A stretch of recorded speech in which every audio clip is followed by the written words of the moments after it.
Hey, Buck. First of all, I see you got another throwback Suns shirt on. So just between the shirt you wore the other day, just how are you getting these looks? Who's helping you get these t-shirts? We're just finding them. You know what I'm saying? You go outside, you go down the street, all those tents set up, you go snag them up.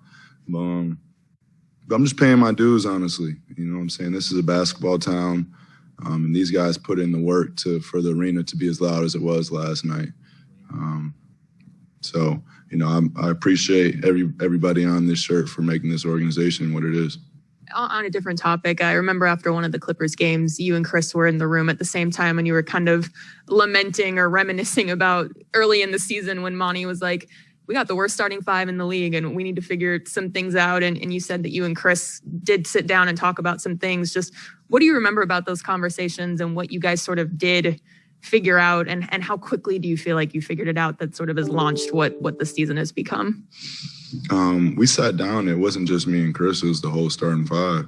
And we were just really honest with each other. And, you know, I always say we hang our hat on the defense end, and that's where most of the conversation was. You know, we obviously have to figure out a chemistry on the offense end and how we're going to move and what pace we're going to move at. But you know, if we're not going to be scoring, the other team can't be scoring either. And those conversations, all those bits and pieces, all those moments, you know, I think are, you know, why we're in the position we're in right now.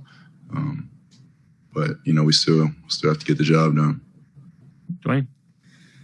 Wanted to ask, are you asking your dad about the guys on the shirts? I was just talking to Julie about them. Julie's been here. Julie's with all these guys. But no, I've watched. I've done my research. Okay, I'm just checking because the shirt looks a lot newer than what it should. That's all I've done a lot of research. It was well kept. Well kept. Okay. Those are the ones you got to find. Quick follow though. Just curious about finding roles. Each guy. When did you start seeing that? Not necessarily yourself, but other guys were starting to accept or embrace their roles. At what point in the season did you see that formulating? I talked about that East Coast road trip that we went on. I think that was a heavy hitter lineup for us where, and I wouldn't say everybody found their role, but, you know, we came together more than ever at that time and understanding that, you know, if we want to get done what we got to get done, that, you know, we're all going to have to sacrifice something. And I think every great team has to do that. Devin, two-part question here. Monty has been praising you recently about when you guys first met, when you got the job, that you were telling him that you'd be open to whatever he wants you to do. So a two-parter here. What do you recall about that meeting? What do you think Monty's overall impact has been on the group? Yeah, I think it was the day after he became the head coach. We went to dinner. We were just chopping it up, and I just told him whatever it takes. You know, I've never had a problem with any coach I've ever had since grade school. So just let me know what I got to do. Let me know what I got to do better at. Be honest with me, and you know, I'm gonna go do that to the best of my ability. And you know, I think that was the start of us forming this environment that we live in, that we get better in every day now. Just having that relationship with Coach, the open dialogue, communication, him understanding where we come from as players also helps that out a lot. And yeah, you know, that's what we live on. You know, the energy in our gym, the culture that we're around. And I think that's why we've, you know, continued to trend in the right direction as the year went on. Go ahead, Sam.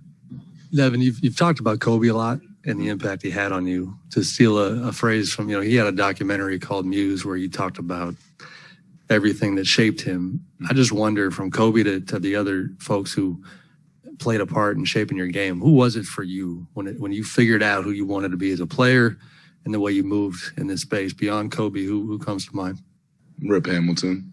And I actually got the chance when I broke my nose to have, you know, a short conversation with him, and we've talked in the past, but you know, that was my childhood hero. That whole team, honestly, even playing against the Clippers last series and Big Shot Billups sitting over there on the bench, you know, that's an inspiration for me. those moments there, even just by looking at Chauncey on the sideline, like, will lock me back in immediately.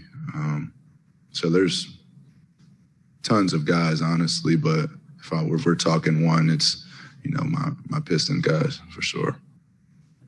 Hey, Devin, you talked about this a little bit, but, you know, demographically, Phoenix has a large Latino population, and, you know, I'm wondering what that's been like for you, given your background, connecting with that side of your past, and then, you know, what are some of the ways you've explored that while you've been here?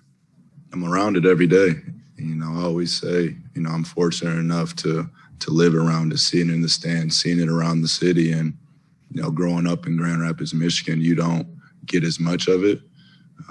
Besides the time that I spent with my grandpa and my mother, what she's passed down to us, but living around it in the culture and get to see it in it day to day, you know, is a lot better. And being able to touch those type of communities in this area makes all this that much better.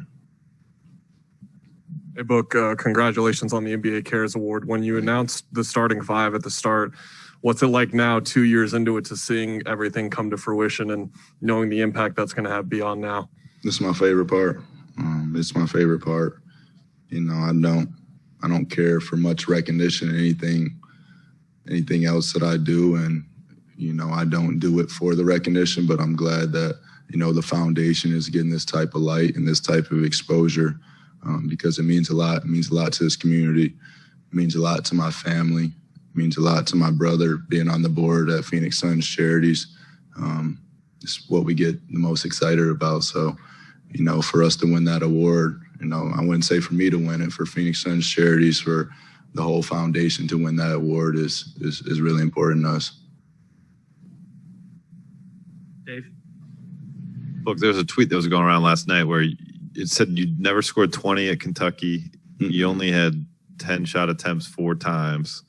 You go from that to a guy who scores 70 in a game to now who's dropping 27 in the NBA Finals. Did it cause you any doubt back in college? No, I just know it was that Coach Calipari guy. No, what I said earlier, you know, every great team has to have sacrifices, and I don't think, you know, it might have happened once or twice, but a team that talented, you know, that many guys, that many NBA guys in one practice gym to even make it work as well as Coach Cal did with the whole platooning system was incredible. So we all had to buy in. We all had to sacrifice and just understanding our role. I mean, Karl Towns didn't leave the paint. He never left the paint. Coach Cal, I remember vividly practices where Karl would shoot a 3 and Coach Cal lose his mind, and now he's a 40% 7-foot shooter. So just understanding that, you know, understanding and adjusting and, you know, what can I do to help this team win? And, you know, that was my role there. You know, I think I only ran like 4 pick and rolls my whole college career, but, you know, it got us in the position to get where we needed to go. Does that apply to the talent of this group?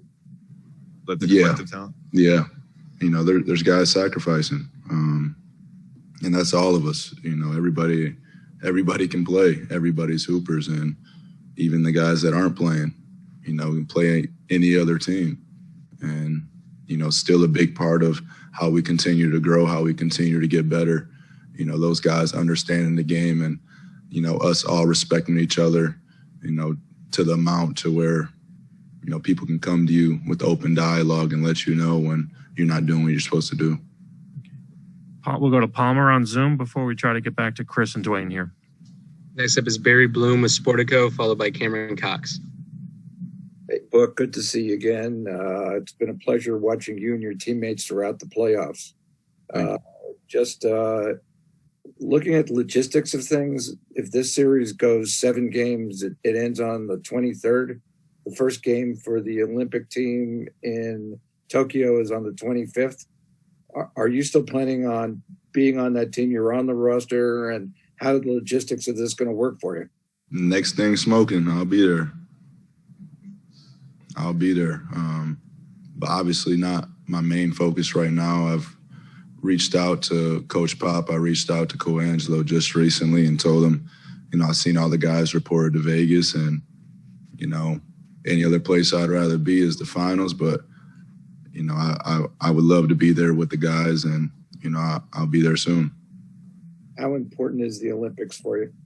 Very important. Life goal of mine. I've always said, I think it's the most prestigious event, that basketball can find.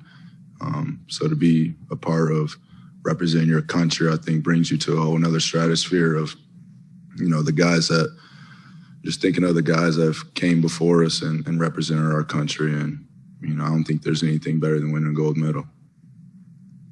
Next is Cameron Cox of 12 News. Hey, Book, hope all as well. The same way, you grew up looking up to Kobe and guys like Rip and, modeled your game after them. Do you see this next generation of kids kind of looking up to you in a way? And is that something that you think about? I hope so. I obviously have a lot of work to do, and hopefully a long career ahead of me. But, that's what it's about, to be honest, is, passing down, to the next generation, inspiring the next generation. I always leave my idols that I reach out to and my really close friends. When they do something special, I always leave them with keep inspiring. 'Cause that's the most important thing to me. Like you guys, Rip Hamilton, Kobe Bryant, those guys have literally shaped and paved my whole entire life. I don't think without their mentality and their approach that I'd be sitting in this chair right now. So I know how important that is, to the young kid in Mississippi or the young kid in South Florida or the young kid in China. I know how important that can be. I know what it's done for my life. So, hopefully I can have those type of impacts on, other people. Final two questions, Chris, then Dwayne. Hey, Book, going back a little bit to your foundation in the league, Earl Watson used to tell me that he felt like they got the best player in that draft. And I know personally having conversations with him, he wanted to accelerate your curve. And you wasn't getting the playing time initially that you ended up getting. What was that period like for you? Those first couple of years with Earl, and what did it do? What did it do for your game? Everything. I credit Earl, to a lot. He was one of the early ones in the NBA industry to believe in me to that extent. And, I think it started with him being my player development, before he was the head coach. So he watched the work that he put in with me. He was on the court with me, sweating with me, putting in the work with me. And, it just coincidentally happened that he ended up being the head coach, but he threw me in the fire. He gave me the chance to go out there and make mistakes and play through mistakes, which, a lot of young players don't get the chance to do that in this league. So, having a coach behind you like that believes in you to that degree, that gives you a confidence that you have never felt before. And me and Earl's relationship is still here today like that. So I credit him for a lot, man. I'm just thinking back all the times that we're out on the court together and we're playing real ones. I wasn't getting any playing time at the time, so we were getting after each other. And then the next year, he's my head coach. So it was a quick turnaround, but that man believed in me to the fullest. Yeah, Devin, with Dario, the injury you just made, speak to that, and then what's the adjustment you feel like you guys can make or will make with him being out? It hurts. It hurt our whole group. Dario's our guy. He's our energy in the locker room that you guys don't get to see, but, we love him. And we're here with them, obviously, in an unfortunate turn of events. But, we're going to reach out to him. We're going to make sure, he's mentally right and that he's in the right spirit, and we're on the road to recovery. But, as far as the court go, obviously we're going to be missing his presence and the things that he does out there. But everybody's going to have to give a little bit more. Thanks, Devin. Thank you, Devin. Appreciate it.